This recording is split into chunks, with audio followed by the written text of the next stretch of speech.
Hey folks, my name is Jessica Mashkovich. This is One Take with Jess. Today my guest is Lord Truffington. He and I met along with my husband out at NFT NYC. His personality is so large and so is his NFT collection apparently. But today we are here to talk about NFTs, the metaverse, the world, how your world basically changed when you stepped into this whole NFT space. It's a new frontier for all of us, and I'm glad that we met a while back to bring it all together and have a shared community. So welcome. Amazing. Thank you very much, Jess. What a lovely introduction. I hope I will be able to to deliver something that is interesting and talk maybe a little bit about my story and my NFTs and everything. It was lovely when we met. That was one of the experiences where everybody from the community was getting together in real life for the first time. And I'm look forward to talking more about this. Yes. So you're currently in the UK, right? Yes, okay. I'm based in London. I'm originally Italian, but have lived in the UK for over 20 years. And you came especially to New York City, and were you down in Miami for Art Basel? As well, yes. Okay, yes. So you've made the journey over here to meet with some of the people in real life, the siblings, JC. We'll talk about them a little bit later as well. The community that you found and built in all through NFTs and all through Discord and such. Yes, absolutely. I think it's something that a lot of my friends thought it was crazy that I spent so much time talking to my invisible friends, as they call it, because people that I've never met and that have become really true friends because I spent so much time online talking to them. And in New York was the first opportunity to actually meet them in real life and kind of strengthen that bond that we've created over time. Yes. So yes. And we'll talk more about the New York situation, but we were also, my husband and I, Bad Vlad, on Twitter. He and I were also in the city, and it was just such a group of people. We kind of became like a siblings mob. And then when we weren't there the next night, we were watching all of you go from like place to place. When JC lost his jacket, and Bach retweeted or lost jackets, or it was quite funny. And some of the people listening to the podcast won't know the reference, but we'll talk about all of that in a short while. I do want to take a moment though and read something that you posted on Twitter on January 1st to usher in the new year, but it was definitely, it showed a very soft side and probably something that a lot of people could relate to. So if you don't mind, I'm going to just. Yeah, please. Absolutely. Okay. So it's a 9-part thing, but it's only divided by 9 because it's the character limitations on Twitter. So you wrote, the last day of this incredible 2021, time to draw the line, look back, and engage in a little introspection. A thread is below. Feel free to comment and share words and thoughts and wishes. Well, to start, I have to say 2021 has been an almost impossibly good year for me. What's even more remarkable is that for sure, I could have never predicted that at the start. In fact, very few of you know, but exactly a year ago, I was not in a good place. We were in the middle of a harsh lockdown. I was alone, lonely, and honestly depressed. I'd just left a business that I founded for 6 years before, and my own identity was in question. I felt lost as never before, with little support around me to help push me through. Dark times. Ooh, I get a little. And then at the beginning of March, I discovered NFTs, and in only 9 months, my life transformed. I went back to being my normal, cheerful, grateful self. For that, I could never be thankful enough. The first thing I noticed were obviously the profits, because yes, I've done remarkably well. But over time, I realized this goes way beyond the dollar figure, which is not as important as people think. NFTs gave me back my self-confidence, a community, some strong, deep relationships, a new passion in life, a vision for the future. In a word, it gave me hope again. Not to be dramatic, although I'm Italian, so please allow me some of that. but it's been truly a transformational year. And right now on 12/31, December 31st, looking back, I have tears of joy. I don't think I've ever been so grateful. And I owe this all to all of you, fucking amazing people. So many people to thank, but especially I need to mention the gang. And then you go on to mention a bunch of people, because over the year they've been my support through bad and good times and made this journey 100 times more enjoyable. I truly love you guys. So here we go. A new year is at the door, and I invite you all to take the time to be grateful for everything you have. I wish you a stellar 2022, full of health, love, profits, and unbridled joy. Wag me, friends. And that's it. And that was so heartfelt. And I think so many people shared that sentiment. It brought people out of the darkness and into a world of loving people who were all learning together, and gave people some common ground.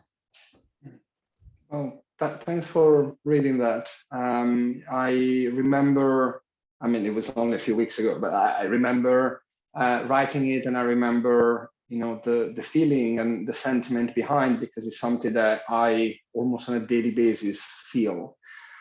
So I'll give you a little bit of background. I've started my career in finance, so investment banking, hedge funds, high stress, high pressure type of environment, and I've always focused very much my life on my work, on my career.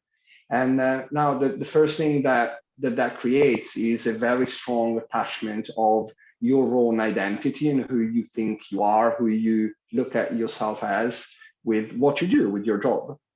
And after about 10 years in that space, I decided to create a company to have a change of career, become an entrepreneur. I started a tech startup in the recruitment space here in the UK. And we have been moderately successful. At some point, we had a team of 35 people. So it was relatively large business, raise money, etc. But then things started to decline. And with it, it's my mental sanity in a way started to deteriorate. And that's because the pressure, because I was alone, trying to manage a business that was not doing very well. And then we had COVID. And when COVID hit, graduate recruitment is something that was impacted, was one of the first areas of the corporate world that was impacted. And so our business started to have real issues. So 2019, so 2020 was a terrible year where I basically ran myself to the ground. In addition to that, I am a very, as you've probably seen when we're in New York, I'm a very sociable person. So I feed off the energy of other people. I feed off an office environment, being able to communicate continuously with people. And, the UK had a very tough lockdown. We were, everybody was stranded in their own homes, almost prisoners of their own homes. And with a business that was struggling a lot, angry investors, my team that didn't really was looking for guidance and didn't really know what to think. And it really took the toll. I was already tired and burned out, but during 2020, it's I think it reached the apex. And at the end of the year, I decided to leave my business, hire a new CEO, and take some time off. The problem, and to some extent was not unexpected, but the problem that then started to materialize was at the moment in which I was at home on my own, without my role, without my company anymore, I felt as lost as I've ever been in my life. Mm-hmm. And it's, I think it's in those moments that you realize what you really think of yourself. And you realize what are the threads of that narrative, because we all have our own self-narrative, the things that we keep repeating to ourselves about who we are, how we are, etc.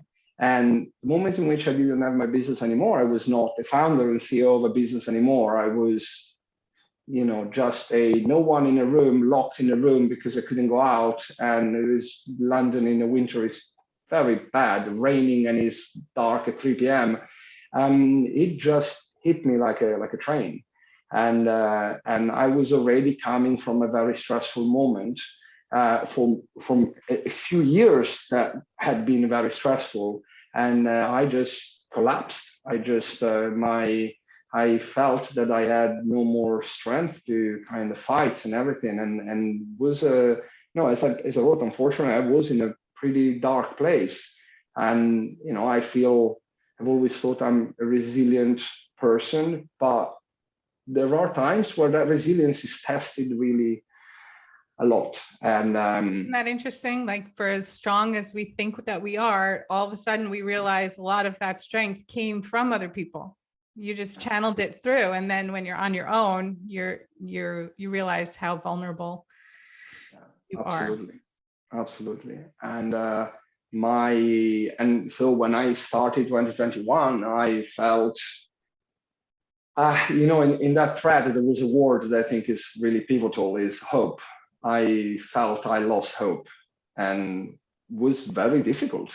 I knew rationally that that doesn't make sense, that I know that I was going to maybe get another job, continue on with my life and with all the skills and, skill set that I've developed. But that moment, it just felt that there was, nothing to fight for. It was very hard.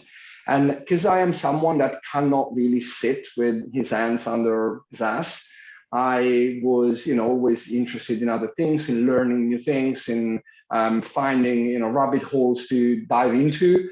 And at some point towards the end of February, I started reading about NFTs. And what are NFTs? I've never been a crypto guy, so I'm not a crypto native. I had one particular coin that I bought in 2017, a tiny little amount, and it was there in a wallet on the side. It was actually there on a main exchange, actually, not even in a wallet. And so I wasn't really following. I knew about crypto, but I wasn't following anything. And so I just found out about these NFTs, and the first platform that I joined was Top Shot. Mm-hmm. So Top Shot is the NBA kind of trading cards NFT platform made by Dapper Labs. And what I loved about that platform initially was that you can buy everything with your credit card. Now, for someone that is not a crypto native, this is a very important element of any platform that is out there, because it allows you to get more familiar without having to dive at the deep end and with MetaMasks and wallets and transfer and gas, etc., right. Which are all elements that make trading this kind of asset a little bit more complicated for the uninitiated, at least. And did you already see like the value in getting these little video clips from NBA Top Shots? And I saw that there was a lot of hype, that there was a lot of at the very beginning, I saw that there was a lot of trading, a lot of people were buying and the prices were going up. So there was certainly an element of profit opportunity. I had a long chat yesterday with one artist, and one of the points that we were discussing is how a lot of markets initially develop because people are attracted to the potential profit opportunities. So, in my Twitter bio, I say I came for the price action and stayed for the revolution. And as you get kind of dragged into this market, into this world, you actually realize that the price action and the potential profit is just a tiny part of the whole thing, of what is happening in the world, of how the internet and with Web 3.0 and how the fabric of the life that we live is changing quite radically and quite dramatically and very fast and very quickly.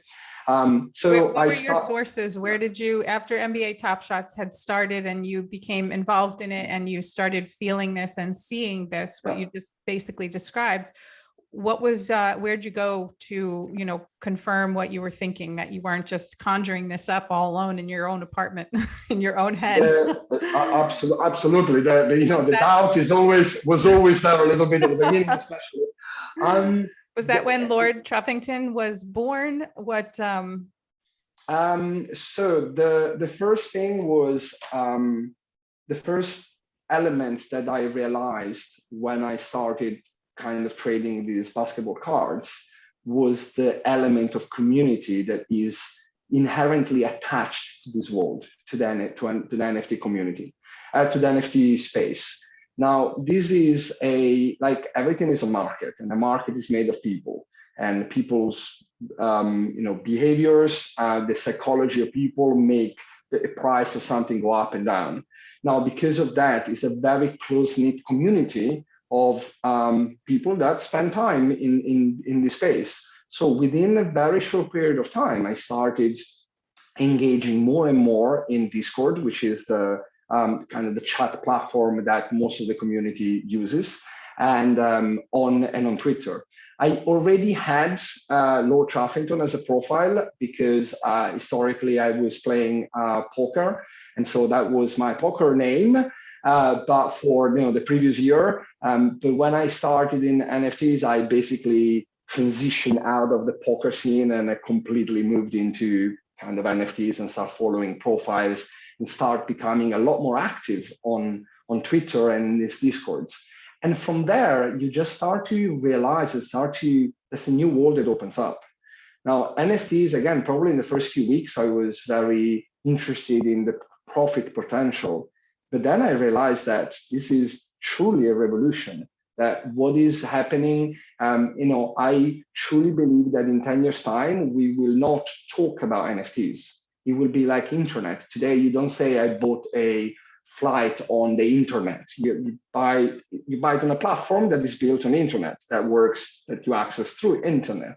I think NFTs will be the same. They will be the building block of any website that we will use in the future, that we will actually potentially own in the future through the tokens, through these NFTs. So I think it's a pace change in the technological evolution of internet and how we interact with platforms, artists, content creators in general. And I was absolutely fascinated by the potential opportunities and the growth and what was happening in there. Obviously, I've always been a bit of a technologist. I always love new tech and new ideas, and this was right up my alley. And I just fell in love. And I put in the thread that over the last 10, 11 months, it has become a true passion. I absolutely love this space, and whatever I will do in the future will need to be in this space. I'm not willing to go and do something different. It is amazing what Discord and Twitter has become for NFTs and for the learning process, and not only the learning of the taking, but it's the learning, educating, giving. So you feel just as good if you've given someone knowledge as you do having acquired knowledge in some of these spaces. And it does deepen the bond, and it does raise the whole community value of, I have people now, I have people to share this with. Twitter is a very interesting social media platform because for the most part, I've always had a Twitter account with my own professional profile, with my company as the CEO of the company, etc. And I was using Twitter sporadically, like maybe a couple of tweets every now and then, so not a lot. But usually for a lot of people, Twitter is a place where people complain, where there are a lot of trolls, there are a lot of unsavory behaviors on Twitter that, where people accuse others and are very aggressive because they are hiding behind the anonymity that internet provides. I found, and so even when I talk now to some of my friends that are not in the space, and I say that I spend a lot of time on Twitter, they sometimes reply, but you must hate it, to just all that hate that is continuously on Twitter. Well, the crypto community, and especially the NFT community, the NFT Twitter, as we call it, is a completely different environment. It's night and day. I found that the largest majority, the overwhelming majority of the people that are there are really well disposed towards the community, towards helping other people, towards be helped and share, something that of themselves or something of their knowledge, and contribute to the growth of not just themselves and their portfolio, but the community as a whole. Now, for me, this is amazing.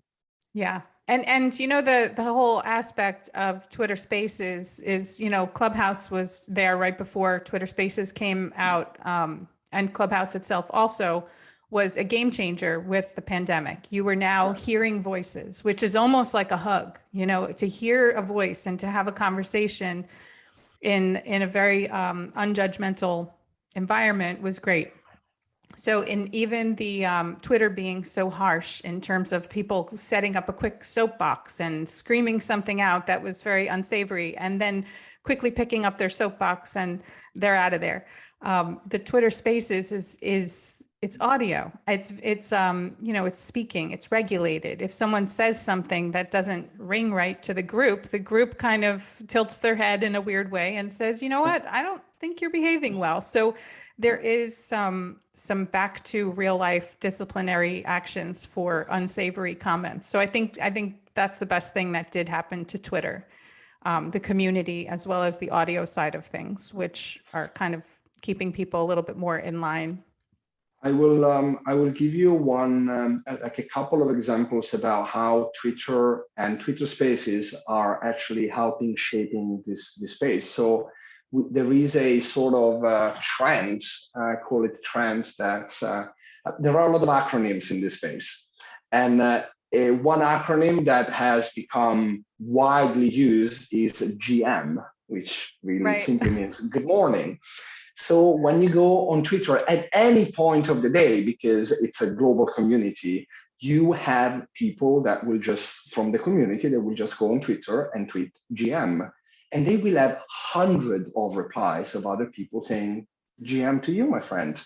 And it's a very friendly and loving community. Yes. And that's something, something that I think is a bit more peculiar of this particular space, but it's something that it's heartwarming. That's one thing. And the other element that I wanted to mention, which I think is quite important, is that it's a community that also cares about like quite bigger and more important themes. So one is the one around diversity and inclusion. So the crypto space, as historically, has been a relatively male-dominated space. And because a lot of people transition or enter the NFT space from the crypto space, there are still a lot of more guys than there are, female traders and collectors within the space. And I remember a space that we had with Short Howard and some of the other guys from the community a few months ago, where there were a number of female collectors. And one point was raised that a lot of the language that sometimes was used accidentally was not very gender friendly. It was not neutral. So saying, hello guys, when we enter a chat room, for instance. And from that point, we have seen a ripple effect in a lot of different areas and chat room and spaces where instead of saying guys, people now are saying friends, FREN, which is the Twitter version of friends, of the word friend, but to be a lot more mindful of who the audience of that message is. Now, this is the fact that a whole community is engaging in this kind of conscious behavior to try to fix a potential bias or a potential behavior that might be, unconscious, but that still exists. I think it's remarkable. And I think it's a sign of what that community is building together and how much they care about each other and about being, as inclusive to everybody. Right. So there are people that are intimidated by Twitter Spaces. They're intimidated to come into the space. They think that they are too late in the game they're beginners. They don't know the lingo. And anyone that I've spoken to, I'm like, that's just join. Join in, you'll start hearing it, do a lot of listening, but always also ask to speak. Some of these platforms, they are small enough where you can hop up there and you can ask the question. And the answers that you get back are normally not like, oh, shut up, you know, you don't know what you're talking about. It's very nourishing and educational at this point. So I feel like it's beneficial, especially for women. Whenever I'm in anything, I'm always up there as a speaker. I will always have my hand raised, whether it's something I just, a fact I just learned, or I want to ask people's opinion about something. But being visible and being vocal is definitely a win in this, and it's going to benefit anyone, and no matter where you are in, if you're an investor, if you're a creator, if you're a beginner, if you're really good at it, and even if you've been trading and in the NFT market for, you know, for the past year, there's still new stuff coming out that someone new may have heard that little blurb before, you know, you did, and you're like, really? I completely agree. Definitely the community is nourishing and is something that was it's very welcoming, especially to people who are new to the space, and Right. and that's great. But one other thing, you know, underneath this all like goodwill of the community, let's say, there is also a very practical element. It's a world that moves at 1,000,000 kilometers, miles an hour. It is a world that moves super quickly. And you on your own will never be able to cover everything or to know everything. So you are essentially relying on the community to help you in your decisions, in the information flow, to get the right information of what is happening in the market, etc. So we are all very strictly interdependent on each other, and that's, I think, why there is such a great community, because I know that without my friends in my close group and then a little bit, you know, broader kind of circles around me, I wouldn't be able to do what I do. Mm-hmm. So yeah, it's fascinating. So tell me about your first step beyond Top Shots, beyond NBA Top Shots. I know you have a couple of Bored Apes. Yeah. That I was lucky. I was lucky enough. So the you know, Top Shot again at the beginning was interesting because I could pay with my credit card. At that time, the first couple of weeks, I still wasn't really familiar with the lingo and with what I had to do. But I joined a couple of Discord groups, a couple of online communities where I would chat to people. And I heard people mentioning another platform called Nifty Gateway that instead had NFTs that were more related to the art world, what we would call today the crypto art. So there were more or less famous artists that would go on this platform, and every day they would sell their art, or in jargon we say drop a piece of art. And so, and Nifty Gateway, similarly to Top Shot, have a on-ramp with fiat money, meaning you can pay with your credit card to buy your art. So my next step, kind of logical step, was to go into Nifty Gateway, and I started to buy some arts there and participate and trade something, sometimes with the profit, sometimes not, and get involved there. And then that got me into some other communities where other people were talking about other different projects that were happening. One I remember that I joined almost immediately was a digital horse racing game made with NFTs, where every horse is a separate NFTs, a separate token, and you can race these horses. They all have different characteristics. You can breed them together and then race the foal or sell it. It's fascinating. It was fascinating new world that it was opening for me, and slowly I became a little bit more confident to go and try to set up my wallet.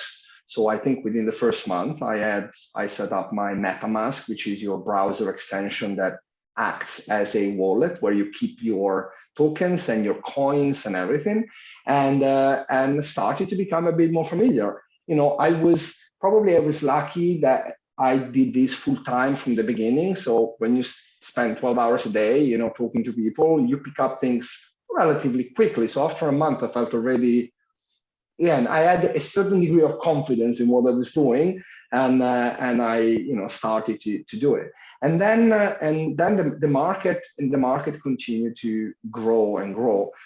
Just to give you some, you know, some figures, in 2020, the total volumes of NFT traded was about $200 million. Last year, we passed 45 billion. So the growth has been absolutely insane. And that growth was driven by a lot of more people joining into the market, more capitals coming in. We have seen some institutional investors, some investment funds that actually were either created to invest in this space, or they just deployed some of their capital into NFTs, buying certain blue chips NFTs. And that kind of grew the market significant, the number of users and adoptions and everything. And I have to say, you know, I think that today most people, even if they are not in the space, have at least read or heard the word NFT once this year, because certain collections, certain specific NFTs have gone mainstream very, very quickly. Normal newspapers would have an article, or had for sure an article about NFTs. Right. You know, at the end of March or April, I think we had one of the, still the largest NFT sale done through Christie's, which is one of the two major auction houses in the world for traditional art. Was a piece by Beeple that was sold for $69 million. And that made the headlines in a lot of newspapers. And you know, a lot of people like, what are these NFTs? What is, you know, a piece of digital art that doesn't exist? Why would people buy that? At least it got people thinking. Right. And the same, by the same token, there was a POC sale with Sotheby's that also was huge amounts of dollars. So on the other side of these two in real life auction houses that have only dealt in, you know, real art, they're legitimizing the NFT market for art collectors.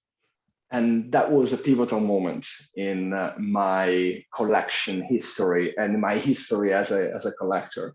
So about a month after Christie's did their auction with Beeple, is this platform called Nifty Gateway, where I was you know, buying and selling my crypto art pieces, announced a new drop, so a new sale of some art by an artist called PAC.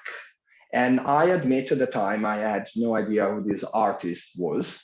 But this auction was done again by Sotheby's, so they're kind of competitor to Christie's. And for me, that was a big signal. Like whenever, you know, you have one auction house that decides to back one particular artist, and then the other one has to respond, because, you know, that's the market. The market is evolving in the direction, and they decided to instead use PAC as their first foray into this NFT world. And so I said, well, I need to buy one of these pieces for sure, because who knows, you know, they might be worth a lot of money at some point.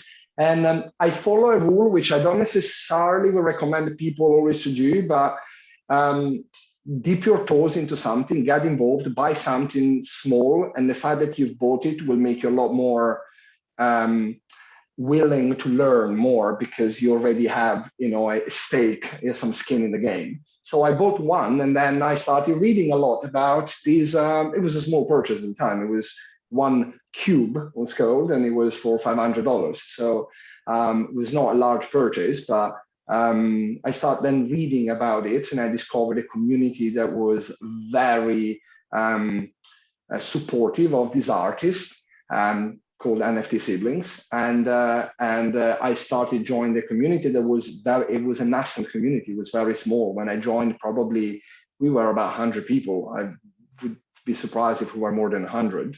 And I became this sort of love story, although it's pretty much one way with Pac, with this artist, and I So just to clarify, Pac is completely anonymous. Nobody knows who they. It might be he, it might be she, it might be Satoshi, it might be anyone, but nobody knows who they are, and has but is very active on Twitter. So, and I think it might be JC, but Vladimir, no. It's a fantastic, there are a lot of different characters in the NFT space, or different character types in the NFT space, and I would say Pac is one of the most unique persons in that have gained prominence in this space. Pac always they call themselves creator, not an artist, Right? Because it's always everything that they create is a mix of technology and art, and they always push the boundaries of what's possible to do from a technological standpoint with the tokens, which ultimately is it's a way to record a transaction on the blockchain. And it's absolutely has been a fascinating journey from that moment when I discovered this artist. I've been involved in every single drop, in every single thing that they have put out there, and a lot of them are a bit complex in terms of to understand the underlying value drivers for a collection, but also what's the plan is in the future. And they are complex intentionally so, because they are artists that love to have people around, collectors that really understand what they're doing and that take a bit of time to actually get immersed into their world. So how do you know if you're getting into a real NFT project or not? What are some of the signs if people are going to dip their toes in? And then we'll talk more about Pac, because that's mind-boggling. It's math, it's technology, it's history. I mean, the 14-page Library of Babel document that my husband and I printed off to read was educational, to say the least. But how do you know when you first even started buying into projects that any of them were going to be good? What were some of the tips and tricks that you've learned for people that are fascinated by our conversation, but also have not yet been in that world? So it's, first of all, I would say it's a lot more an art than a science. In investing in NFTs, especially in a market like the one we have today. When I started, I always believed that every success in life has a component of, hard work or skills, but it has also a component of luck. I was there at the right time in the right place. I'm saying this because at the beginning, most of the projects would have a lot more demand than there were available pieces to buy. So it was relatively easy to be able to buy something and then sell it a few days later at a small profit or a large profit, depending on the collection. It is very hard a priori to be able to say, oh, this is something that for sure will do well. Now, because this is a market, as I briefly touched upon earlier, this is a market. So it's driven by the market psychology and the people psychology. So very often, whenever you see collections that have a lot of people, there's a lot of chatter around that collection. There's a lot of people talking about it in the various Discords, in the various community on Discord or on Twitter. They tend to be pieces that will receive more interest and more demand. So they are, in theory, at least more likely to do better from a price action standpoint than something that a random person is dropping and is selling and nobody knows about it, because there is no demand. Now, this is an interesting thing. Like, the market today is there are a lot of NFTs being sold every day or being minted, which means being produced and then put in the market sale. There are really a lot of them. Probably every day we have about between 10 and 20 new collections or collections that are launched. Now, not all of them have value. Actually, most of them don't have value. It's there is a little bit of for those familiar, there's a little bit of an approach of a venture capital type of approach. You take 10 bets and that most of them will not go anywhere, but then there will be one that will do really well and will create all your returns, and maybe 2 or 3 that will do okay, but nothing really to tell home about. And I think with the NFT space is the same. There are thousands and thousands of projects, and a lot of them will not go anywhere. But then you mentioned the apes. The apes, I think, were the biggest revelation of last year in terms of how much mainstream attention they received. This was a collection launched in May called the Bored Ape Yacht Club, launched by 3 young guys that just wanted to do in jargon, we call it a TFP project. So a profile picture project. So something that will have an image that you can use as your profile picture on your social media channels and on Discord, almost as a status symbol to say, oh, I own this, so I can put it as my profile picture. And this project became the biggest, brand of the year. Apparently, at the end of the year, they were valued over $3 billion in just the brand value. And these are collections that today cost $300,000-$400,000 each, one of these little apes. Now, nobody could have known from the beginning that they were going to be successful. As a matter of fact, I did not buy any when they started. But within a few weeks, a couple of weeks, I saw that on Twitter, everything that people, everything that people were talking about was about these apes. And I started seeing people changing their profile picture in these apes, and so gaining more and more visibility. And I said, well, this seems to be something quite interesting that could have some legs. It could kind of become a lot bigger. And so I bought one. And after about a couple of weeks, it kept going up and the price kept going up as well. I decided to buy another one. So when you say you bought one, just relative dollars wise, in terms of whether it's ETH or dollars, I mean, these things are not. No, they were not. So my first one, so to give you some numbers, when they launched, I think they were about $100 probably when they were sold initially. I bought mine for $2,500, the first one. And I bought my second one for $8,000, which at the time was not, it's for a piece of, for something that looks like a monkey, an ape, and that's it. It was not literal. But they have just grown, and they kept growing so much. And that has been, again, I say I've been very lucky, and I think you always need a little bit of that. But what's the floor, just for comparison's sake right now? It's about almost 80 ETH, which is $250,000. Yeah. That's So these are outliers. These are phenomenal things where you see a lot of NFT millionaires now starting to flex and show more of what happened. But what happened is they got really lucky. They were there in the right time and the right place. It's not necessarily a case study for how to evaluate a clear project, but there's definitely certain tips on how to make sure that you don't get rugged. Nobody could have known from the very beginning. Right. But we spoke already a lot about the element of community.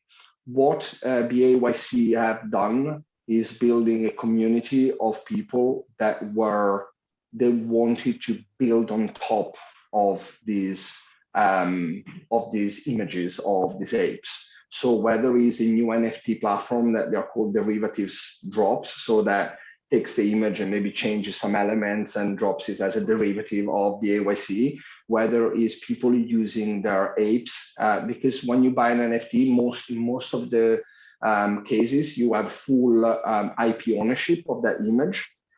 So you can use it to launch your, clothing line, brand. Clothing line, whatever, and have it there. You can put it on a t-shirt and go around with it. You can commercialize that brand and create your own brand associated within this world. And no, that's quite important, because you could see already throughout the summer that the community that was building around the BAYC was absolutely insane. It's still probably the strongest community that there is. And you start seeing, as the price goes up, you start seeing some broader influencer coming in the market. We have, NBA players that bought.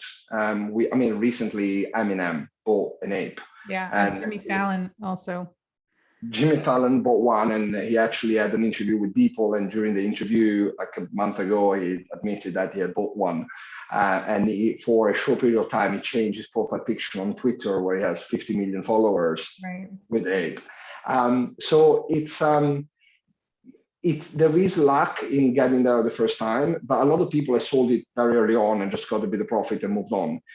I think what then enters into the discussion, it's, how you behave when you have something, and what are the elements to that will drive value in the future. And again, the community is super important. Yes. How committed the founders and the developers of this project are to the project. Are they very active online within the channel in Discord to continue to deliver value? Do they seem like they want to deliver value?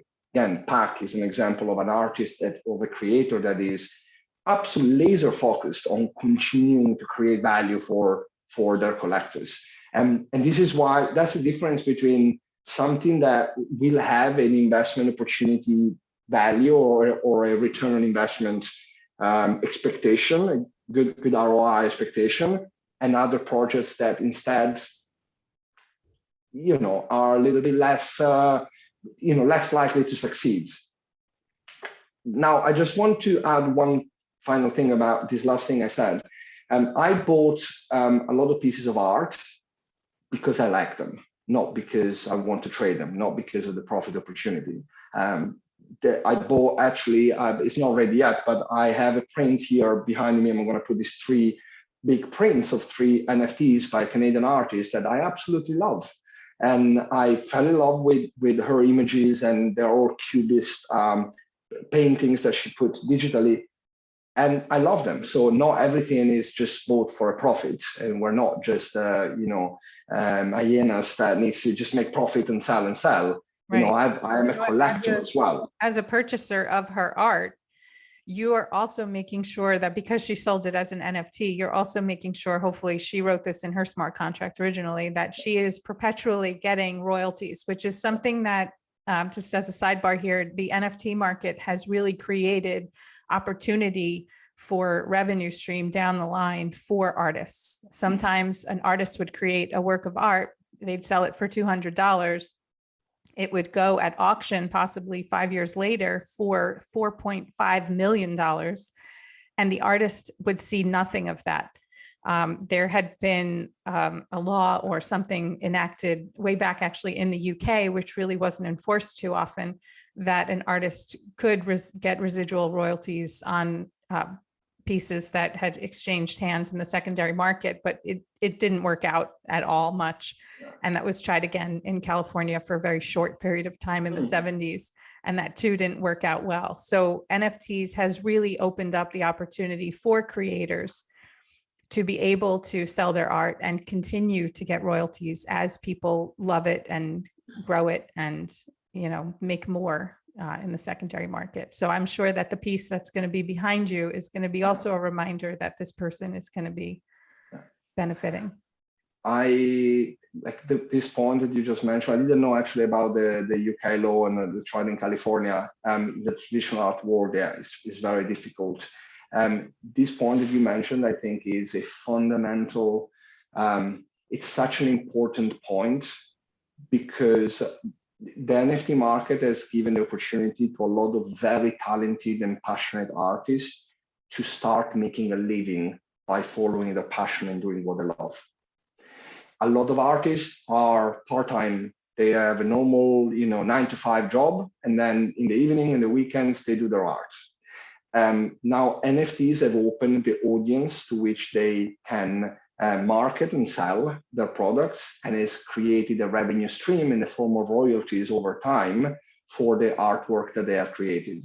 Now, the most amazing thing last year was that every week you see a tweet of someone that says, I've taken the plunge, I've quit my job, I'm just going to be an artist full time. And the fact that this community, this world, this NFT space has allowed these people to focus on their passion, I think is absolutely amazing. Yep. And the second thing, which is linked to this, is that NFTs allow a direct connection between the creator and the consumer of that creation. And consumer, I mean in the physical sense, the person that buys a painting, buys an art, and looks at it and say, I love it. If I buy something in a gallery in the high street here, I have no idea who was the creator or the artist, and if I can go and see it online, but I don't know who that person is. Most of the times when I buy something in the NFT space, I have that person, that artist, in my contact list, and I will speak with them and thank them for what they've created. That gave me a lot of joy, that brings me joy every time I look at it. Or that maybe I sold for a big profit and say, thank you very much for having created this. I made a lot of profit. And fortunately, you made some of it through the royalties. That connection, it's absolutely incredible. Right. I just love it. As you can see, I'm pretty passionate about this space. Have you ever thought of becoming a creator yourself? Because there's so many different, you don't have to necessarily be artistic. It could be something computer related. It can be a utility token. It could be a service that you offer that you just want to NFTize or tokenize. And yeah, out there. I always joke with people. I have projects in my head every day. I have a whiteboard here that's 6 feet long, and it's just loaded with brain dumps of stuff. So you're very right. I always joke that I have the creativity of a hamster. And so I prefer to use my resources as financial resources as well to support people that have inside the creativity and the flair, and that they can actually create something beautiful. I don't have that. You're right. There are a lot of different ways to use NFTs. And as I said, whatever involvement, professional involvement I will have in the future will need to be in this space. I had various ideas, but rather than of a collection of NFTs, there are more ideas around businesses that I can build using NFT as a base. So, I feel that at some point all your personal data, your personal identity could be, for instance, in the form of an NFT, where whenever you need to do a KYC, so your customer kind of processes that banks do and that most regulated companies need to do, you would have an NFT that has all the data. Now, why this is important and new? Because an NFT is a token on the blockchain that is immutable. It can be changed. It can't be subject to fraud. It can be stolen, sure, from your wallet, but it's something that proves authenticity of the data that is in there. So this could be something down the line. Creating a platform like a Patreon that allows creators to, instead of just asking for some economic support, to instead issue an NFT where the supporter can share part of the royalties, for instance, of whatever sale the creator will do in the future. There are a lot of different iterations. So I think more of startups or businesses in that space rather than necessarily a particular collection. And I have a couple of friends that are artists that have asked for help in how to create my first NFT. So what I do, I try more to educate people that are not familiar with the space. That I do almost every day. Speak with someone that doesn't know, whether it's a friend or whether it's someone that got introduced through a friend, and say a little bit more about NFTs and how to get involved. Yeah, I think that's great. And I see a hamster project in your future. I think you should go with that. Maybe I should go with that. Hamster on the wheel.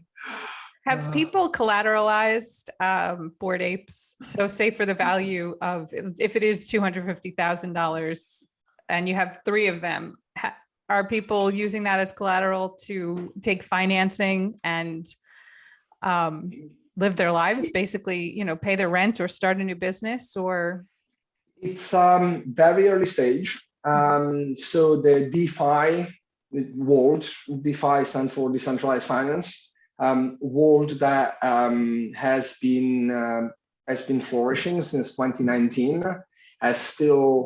hasn't fully come to the NFT space, but it is starting. So what you said, using your valuable NFT as collateral, I have, for instance, done that. I've taken a loan backed by my ape to continue to reinvest in the market.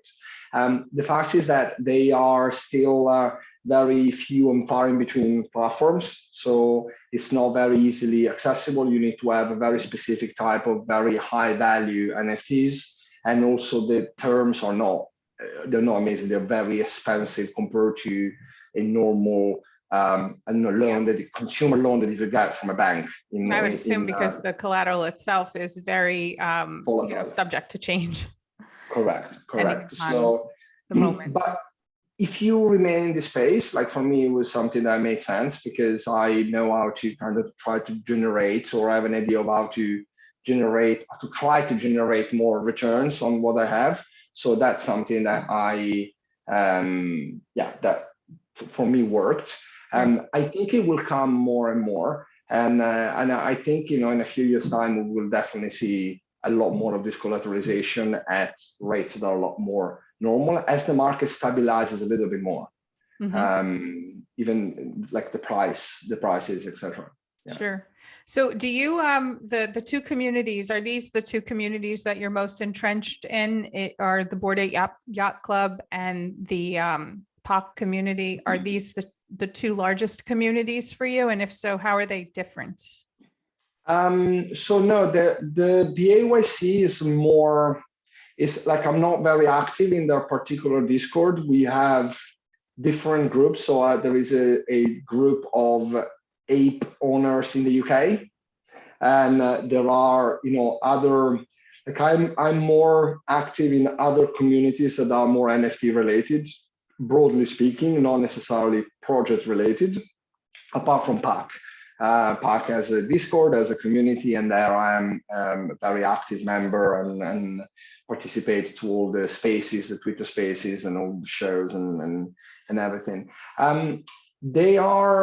There is a difference, however, between the community that PAC has created, or the people that are in the PAC community, and a lot of other projects community.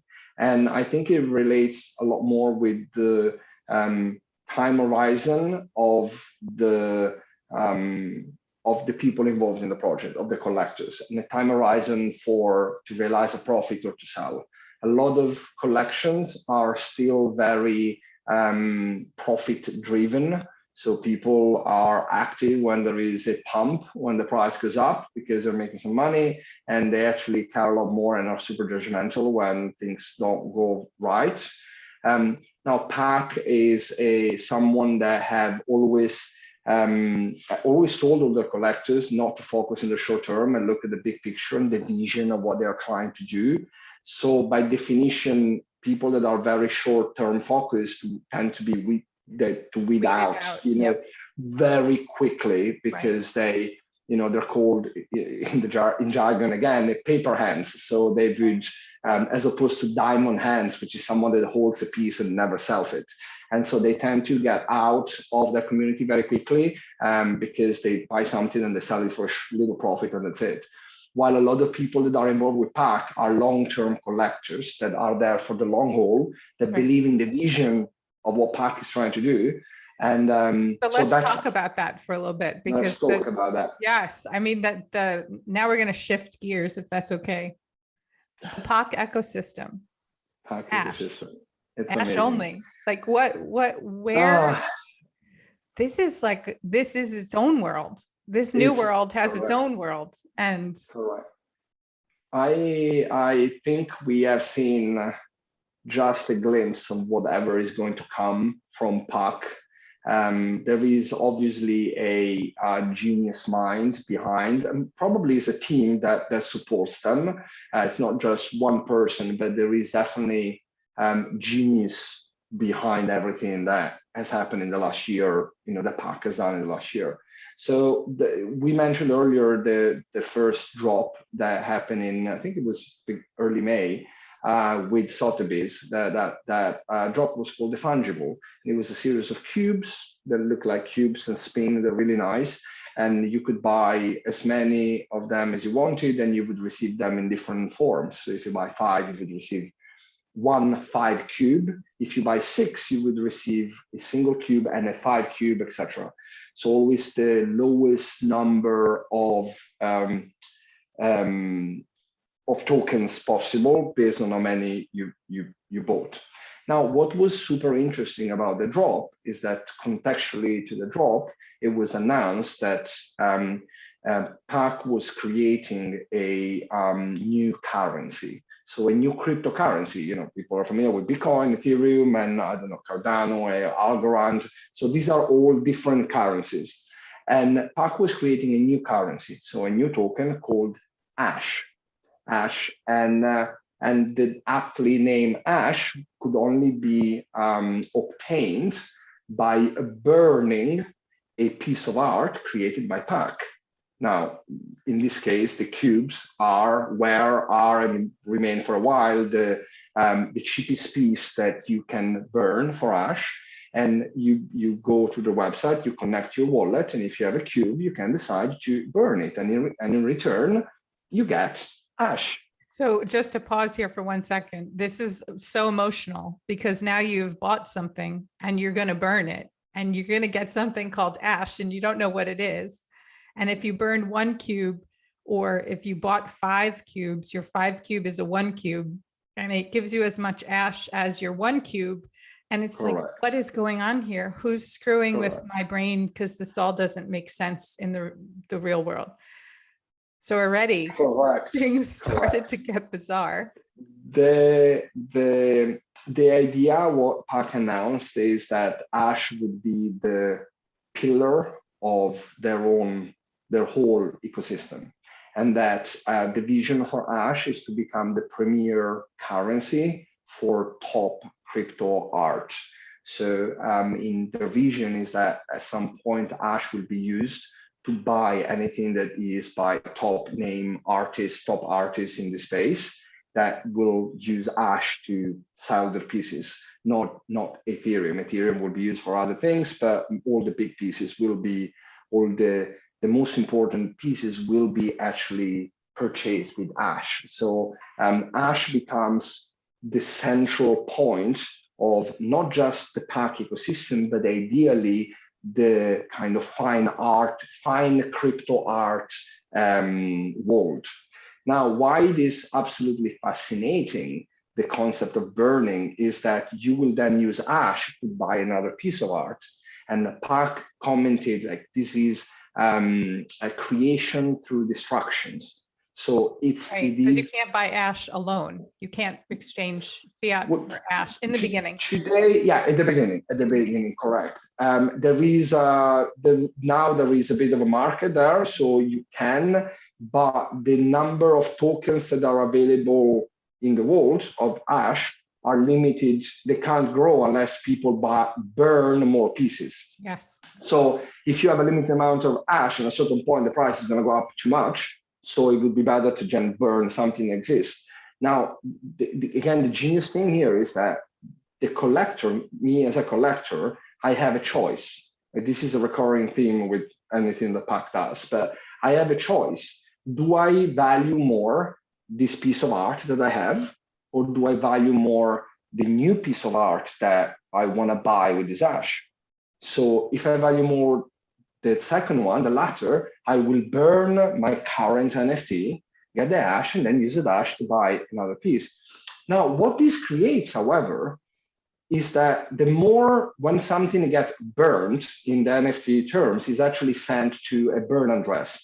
So it's sent to an address that no one has access to, so it's gone forever. Now, what happens is that if you have, say, at the beginning, we had about, I think, 4,500 cubes that existed in the market, and people burn them to get ash. There are 1,500 now available. So every time that the new cube get burned, the remaining ones become more valuable because they become more scarce. So there is a game of scarcity, value of the old, value of the new, and all of these is interlinked with this ash coin.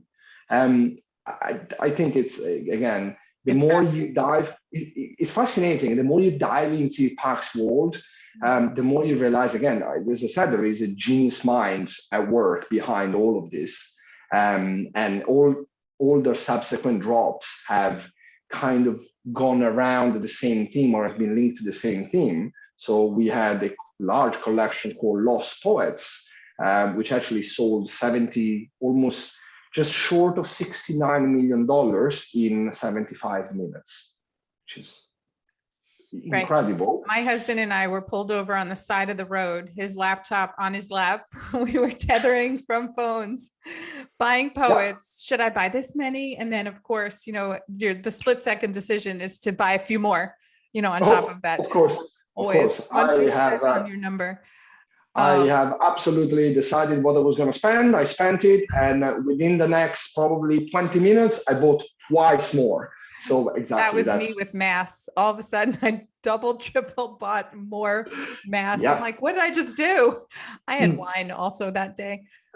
That's drinking and NFT buying. You buy some great things, but sometimes the day after it's like, maybe I should not do that.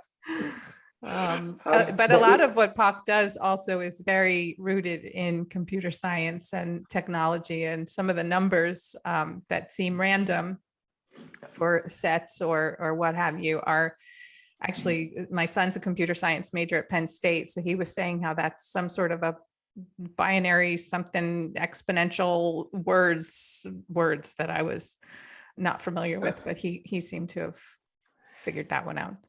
There is so PAC is a technologist. PAC was actually PAC collaborated with some big Hollywood movies as a FX designer. They've always created these like animations and with computer graphics since they were one of the pioneers in this space. And there's always been a very, again, a technology, someone that would experiment with technology and push the boundaries of what current technology can do. Mm-hmm. And they most certainly have a fascination with math and physics. And even if you look at most of their pieces, they are beautiful geometric creations that spin and move and have follow certain mathematical rules, and it's fascinating. I am not I'm not well versed in the math behind, but certainly we have seen, for instance, this collection of poets, which was 30,000 poets that came out at the end of this collection. If you look at them through a particular software, they all show a prime number that they have. Now, we don't know yet what the prime number is used for, but every poet underneath the image has a prime number. PAC is very focused on prime numbers. So the structure and the number of the collection, they all fit together. They all function of 64, and then there are 128, 256, and they all follow a geometrical progression of different pieces and different traits. So there is absolutely a world behind. There is a world behind that some people have spent an insane amount of time trying to decipher without necessarily getting anywhere, just because we don't know, we don't have the information. You can just speculate what something would mean and why, a prime number is more important than another one. But it's absolutely something that is captivating, and when you get in, it's a true rabbit hole, It is a rabbit when hole. you is a rabbit hole. Like you could spend hours and hours and hours. Like I have, because I'm very active in the community. Very often I have people that come to me and say, "Oh, I had this idea. What do you think?" And once someone sent me, I'm not kidding, a 17 pages document with this theory, and like this guy made like, it really spent days and days and days just finding all the information with all the links to Wikipedia, to the various mathematical theorems, like seriously an immense amount of time spent to create a potential theory of what that means, what the collection means. So I mean, I've definitely heard Twitter Spaces trying to decipher that same thing, where people are trying to figure out what Pac is doing next and why he even did what he did to begin with. We didn't mention something actually quite interesting about Pac is very active on in the Discord and is very active on social media, but the way they are active is through very cryptic messages. Pac will never say something as it is. We'll always give a cryptic message that people then try to decode or to decipher, to think, okay, what is it? What can they mean with this? Maybe they mean this. And so it fuels, it's fire on, it's like petrol on a fire. It just fuels the speculation that we do as a community, which is honestly, it's absolutely fun. Like it's so much fun to be in a Discord where there's a new piece of information that is released and everybody's like, oh, maybe it means this, maybe it means that. Right. And the fun thing also is that there's when they decide to join a room, all of a sudden you see Pac come into a space and then they end up speaking through a surrogate speaker. So someone will say, okay, Pac has chosen me to speak and this is what Pac is saying now. So they will speak through a surrogate in the room. It's very, like if you were to say, if someone else can pull this off, I would be like, if there's a project where this type of fuckery is going on, run, because this just sounds way too peculiar. But this is so engaging and so mysterious. And I guess Pac knows what the plan is, because I doubt that they're making this up as they go along. So there's definitely some sort of gameplay, but I think people were still wondering what is to be. I think there was supposed to be an ash drop before the end of the year. Nothing happened yet. That's a little concerning. No? We can talk about that. The first thing I would say is that with Pac, the creation is not just the piece of the physical token, which is say physical. It's not actually physical. The token that you own in your wallet.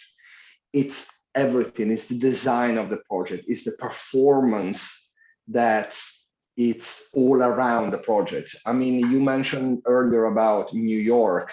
Pac pretended to show his face, because we know it's an anonymous artist, pretended to show their face and then created this whole like fantastic performance in Times Square with hundreds of people there. I was in my hotel and I run, I was going somewhere else and I'm like, I can't come now. And I run to Times Square. I got there and I was absolutely out of breath just to be able to see this man that was all just with a mask and that was pretending to be Pac, and then it turned out it was Ezra Miller, actually, the actor, that basically impersonated Pac without saying a word. And it's all part of the performance. And being part of the Pac community, it's really being a spectator as well as sometimes a creator of the performance. We are part of the performance, and that's amazing. I mean, this is not just buying a piece of art, you put it in a wall. No, it is not. You're part of,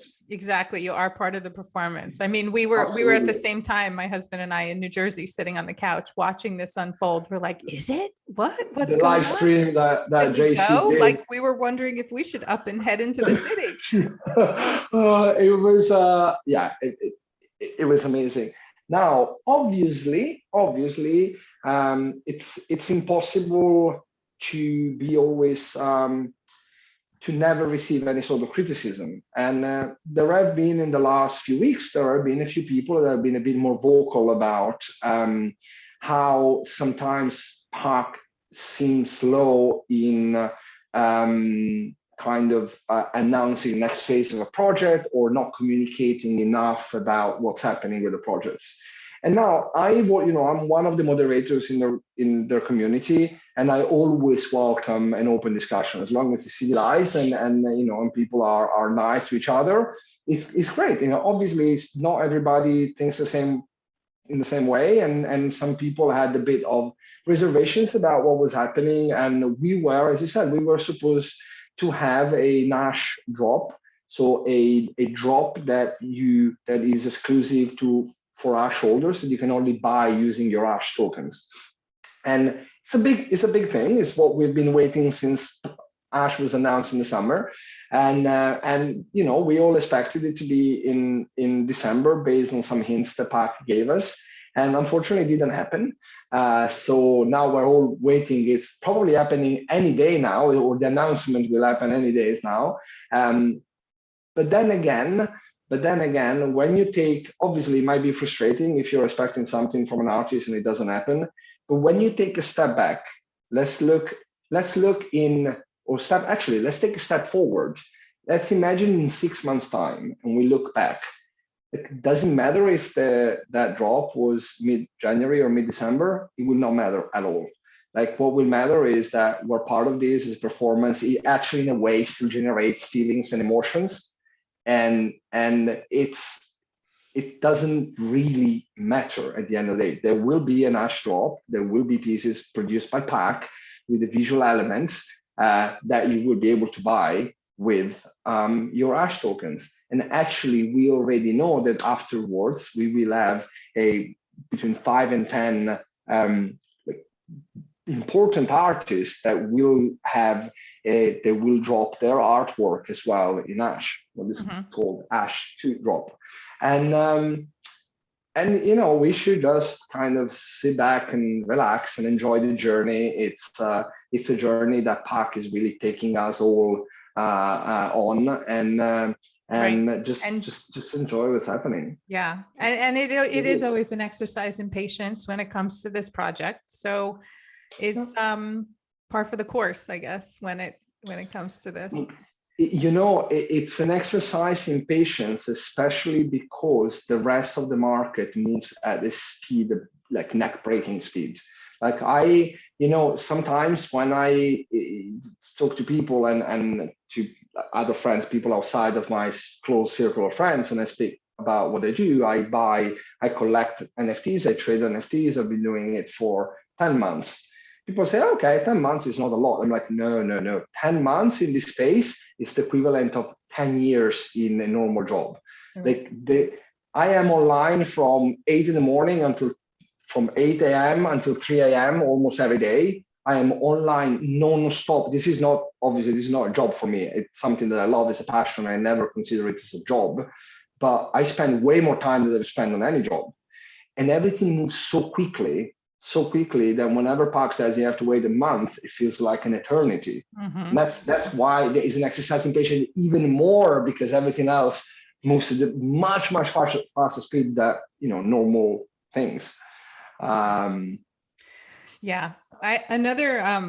Another question which makes you rewind your reality just a smidge is, if you had not purchased those Bored Apes, if those hadn't given you, I'm not sure what allowed you the liquidity or the dry powder. I don't know if I'm even using that word in the right way. If you hadn't had some successes early on, do you think that you would have shied away from this whole market? So people that aren't able to step in, or don't have $200, $300, $500 or $1,000 to put in the market, were your early successes a good gateway into this for you, giving you the ability to be a little bit more risky with what you buy into? It's a very good question, and I would say without doubts the early successes allow you to gain a bit more confidence in what you're doing. Whether it's justified or not, that's a different topic. But and also allow you a little bit more dry powder, a little bit more capital to invest. Now, I have not sold my apes. I have them in my wallet. I have the mutants that were given to us. I still have them. So they have grown in value a lot, but they have not realized any liquidity for those. So primarily what I invested, for instance, in PAC came from like some other investment that I've done in a lot of other collection. There was a time where every day I would buy, I would trade 2, 3, 5 ETH every day and continue to try to make a bit of profit and then recycle it like twice a day maybe, or once every day.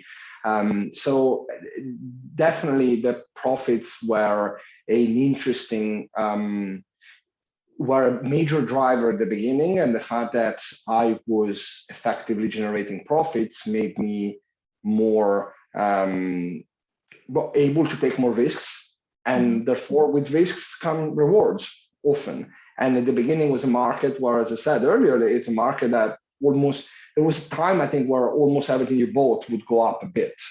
Now, I still missed a lot of things, and I still sold too early a lot of things. I mean, I had a collection of penguins. The market went through a phase where every single animal was put as a profile picture. And like when I say every single animal, I really mean there are probably 20 collections with cats, 20 different collections. So I bought, and I had some rare pieces, but the market was not, they were trading really badly. I sold them for $200 and they went to 20 grand within a week. Like these things, and I sold them for $200, and I sold them 2 of them for $200 each.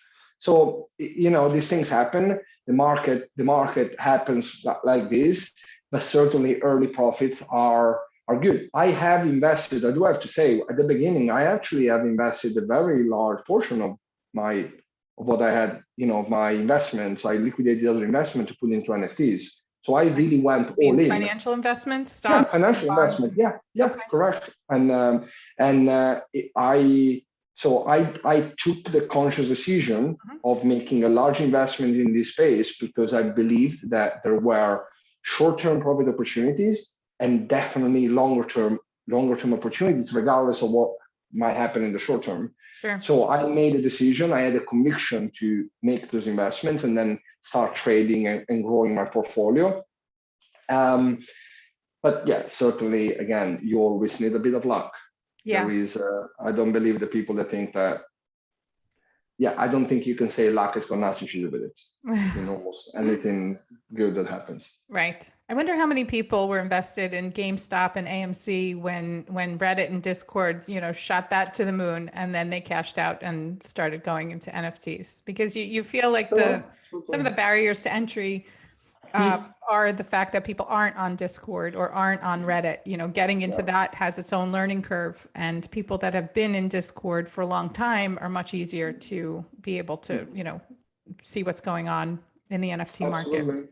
And I think the NFT market was helped by the rise in crypto that we've seen this year, because I think the very early adopters of NFTs are crypto investors that were already in the crypto space, that already had profits to gamble with, and so started to kind of pump it into the NFT market. Now that was quite important. I was one of the few at that time back in March. I was one of the very few of all the people that I was speaking with that did not have crypto investments, that I was using my credit card.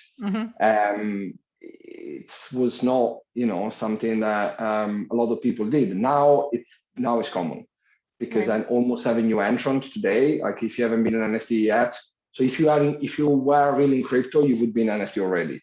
If you come into the market today, it's because you are new to this. What do you say about gas fees? Anything? Is it just the cost of doing business? Gas is they are terrible. They are absolutely terrible. I mean, gas is a problem. Gas is definitely a problem in this community, in this space, because it unfortunately gives the it creates a big barrier to entry for a lot of new people that don't have a lot of capital to spend. Gas fee is a transaction fee, and that doesn't really depend with how big is your purchase. It depends on the fact that you're buying a token. So you can buy a token that is $100 or a token that is $100,000, and you will still pay $100 of gas fees to record that transaction on the blockchain. Now, the problem is that if you're buying something for $100 and it costs you $100 more, that's twice the price of what you're buying. So it makes it a lot harder for someone that has a small capital to invest to actually put that to spend that much in fees, in transaction fees. This is probably a bigger topic, but I really believe that Ethereum is today the premium currency for NFTs, but I don't think that if we look in 5 years' time, it will necessarily be Ethereum. Ethereum will always be a major one, but might not be the main one. There might be other layer one currencies that don't have those kind of transaction costs. Maybe they are greener in the way they produce tokens and they trade tokens. That's less of a carbon footprint, let's put it like that, and that might become a very viable alternative, and that in the future might become actually the major underlying chains in which you trade NFTs. There will be a time where you'll be able to take an NFT from one chain, wrap it, and sell it in a different currency, in a different chain. And when that happens, no one will ever use Ethereum and those fees unless they really fix it with the updates and the layer 2 and everything, which it's anyone's guess when it will happen and how well it will work or function. Yeah. So you just mentioned something which brought me to another thing that I've been talking about over the past week, and that's on-chain versus off-chain. And a lot of things in the metadata are discovered to be off-chain as opposed to on-chain. Yeah. Which makes your investment very vulnerable. And I think your ability to read smart contracts, not yours, but in general, becomes very important to see what you're buying and where it is. Yeah. Unfortunately, that's a bit of a dark spot in the NFT space at the moment. We have I would say all of us, the largest majority of us, buy an NFT without necessarily knowing what's in the contract. And this is not to scare anyone off or away, but PAC did something with a token. It was more as a joke, but obviously it was something quite that highlighted a certain issue that there are with NFTs. It created a token called Hate token. And the Hate token was given to, I think, 23 people that in a certain period of time had been critical of PAC or have tweeted a critical tweet about PAC. And PAC selected them and they gave them this token. And this token had, first of all, had a 100%. So by the way, if you have a piece by PAC that exists only in 23 editions, that only 23 copies of it exist, it would be worth hundreds of thousands of dollars. Now, the first twist was that this token had a 100% royalty fee. So whenever you sell it, PAC would take 100% of the sale price. Usually that's a ranges between 2 and 10%, the creator royalties. So that's the first thing. Okay, that was obviously a joke a joke, or maybe not joke, but it was in the face of the people that received this. But the day after, I think, the token disappeared from everybody's wallet because PAC had put the mechanics in the contract that after a certain period of time made the token go back without necessarily any approval, go back to the original minter's wallet. Now, that's something very interesting. Nobody saw it. Nobody did the due diligence on the contract. And PAC actually said, look, I'm showing you what is possible to do with smart contracts and with tokens. So be very careful. Whenever you spend a lot of money buying something, be very careful. And the on-chain, off-chain, it's in a way similar. Like if you have a nape and the image is actually not stored in the token, but is in a website that gets called every time that the image comes up. If I, as an owner of, or as a project founder, if I stop paying, for instance, the domain fees for that website, the website goes down, I lose my image. I don't have an image. Or I can change the image in the website and your token will reflect something different. So there are very important considerations. They are not, I think they are understood at a very general level, but not really, I think people are glossing over them a little bit too much. Very much so. I think this is definitely a hot topic, an eye-opener. For as much decentralization as people want to happen and speak of, it's still very centralized and needs to be. It's very expensive to be putting the images on the blockchain themselves, which are why they're externally hosted. Yeah. I had a conversation a few weeks ago with someone about this, and basically, we were saying like someone needs to create a company that does a verification of the contract. So almost like a sign of approval, a tick of approval, that the contract doesn't have anything weird into it, or that has certain characteristics rather than others. Right. We are in a world where, I know that centralized world is still a bit of the Far West to some extent, the Wild Wild West, but we will need to have, I don't say regulation, but at least someone that oversees what's happening and will say, look, this is a bit dubious, invest in your own peril.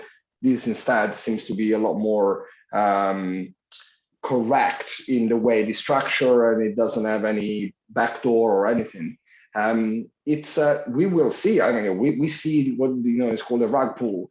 We will see rug pulls. We have seen a lot, and we will see in the future people that will get effectively scammed out of their money and tokens.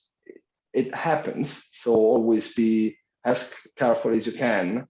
But the risk is there. The risk that is definitely a risk.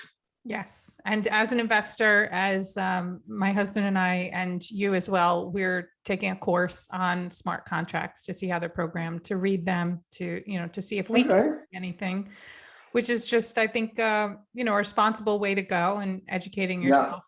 But, the more that we educate ourselves, the more that the bad actors and malicious people will continue to hide any sort of maliciousness. But what PAC had done is an eye-opener. It is an eye-opener. Yeah. And again, I think it was a joke for those people that received it. But PAC did say, like, look, this is possible. What I'm doing here, what I've done here, is something that is possible to code in the contract. So be careful what you buy. Right. It was definitely a lesson. I don't know how many people actually picked up on it, but yeah. Right. And you know what? And one day, maybe we will all have the portability that we want from all of our NFTs, to be able to take them and show them and use them wherever we want. It's still growing. There's still plenty of industries to be born from this, whether it's, picture frames that will display an animated, piece of art that you've purchased, or whether you can display it in your TV set eventually, or whether you can, take it and use it in-game play elsewhere. There's plenty more to be developed and more fine tuning. But for right now, it definitely is a great community, a lot of people that are themselves responsible for, creating the hype as well as the scarcity at times for certain projects. And being in it is really fun. I don't suggest people mortgage their house to do it. No. It's extremely speculative. You have to do your homework. So everyone should participate in the possible rug pull conversations and what to watch out for. Never give And, away praise. yeah, and probably super important thing to say to everybody, it's always do not risk more money that you're willing or able to lose. Yes. If do not put your rent money in NFTs, because it might go well, but it might not.